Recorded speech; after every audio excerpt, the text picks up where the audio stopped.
Hello, everyone, and welcome to our presentation on community-based practice, the value of occupational therapy within the Center for Eating Disorders. And this is from Kaylee, Shelby, Caitlin, and Micah. For this slide, as we go through these slides, please take some notes and self-reflect on your personal experience with any difficulties or successes surrounding building healthy routines or habits involving nutrition and what you did well or could have done differently. And then this slide is just a table of contents that we're going to be going through. So we're first going to start with the description of OT in this role. And then we're going to move on to the model of practice that we chose, followed up by examples of an intervention service or program. And then we're going to finish up with additional professional development or training that can be done.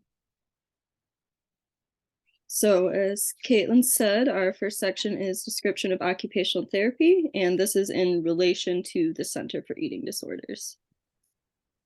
So the role of occupational therapy in this setting is really to be an educational tool for individuals with eating disorder. And this educational component could focus on building better routines and habits revolving around nutrition. And by creating a schedule that the clients feel comfortable with following, they may develop and create better habits when it comes to nutritional choices and quantities.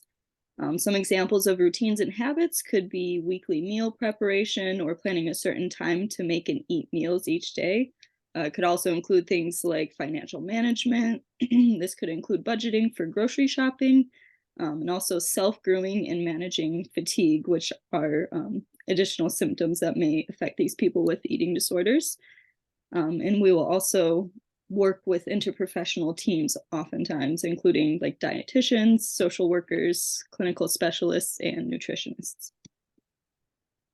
And then next up, we are going to discuss the model of practice used to guide thinking about OT practice at the Center for Eating Disorders. The model of human occupation, otherwise known as MOHO, is heavily used in the creation of habits and routines for individuals with eating disorders. Habits are formed when an individual repeats an occupation in their daily life and no longer wants or has to make a conscious decision. MOHO also focuses on individuals' volition towards their habits and routines. This model can assist in creating organization to engage in daily occupations, which can be accomplished through volition, habituation, performance skills, and environment. Improving these four components can increase an individual's engagement in occupations. Knowledge about habituation, occupational performance, and volition is what makes OT unique and distinct from other professions. The third topic we're going to talk about is an example of an OT group session at the Center for Eating Disorders. So a group session was created based on common individual needs of teen girls with anorexia, collected from their individual OT assessments. The information gathered concluded a need for individual action plans centered on meal preparation and mealtime routines.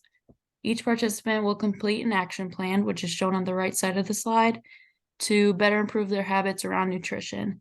After completing an action plan, a weekly time budget, shown on the left, will be filled out by each group member. This is what a session could look broken down. So for step one, we would do introduction. So this is where we would go around the group and introduce ourselves by our first names and favorite hobby.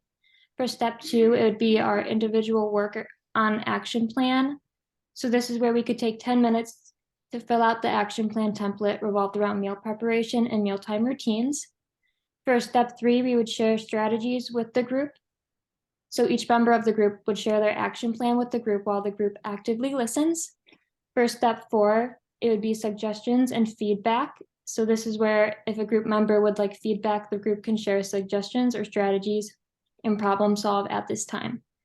For step five, that's when we would work on the weekly time budget, where each individual in the group fills out their own weekly routine depending on what they do each hour of the day. Next, we're going to move on to the additional professional development or training an OT would deliver at the Center for Eating Disorders. So this could be continuing education classes or training, such as getting your CSTS certification, attending or watching recordings of workshops, enrollment in courses and programs. You could also view podcasts such as Adolescent Eating Disorders and Occupational Therapy podcasts, conducting research and or presenting findings, attending or participating in conferences sponsored by professional organizations, such as Eating Disorders in Midlife, or What is Body Image Really?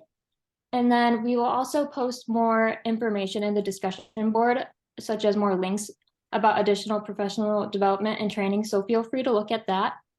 And thank you for listening.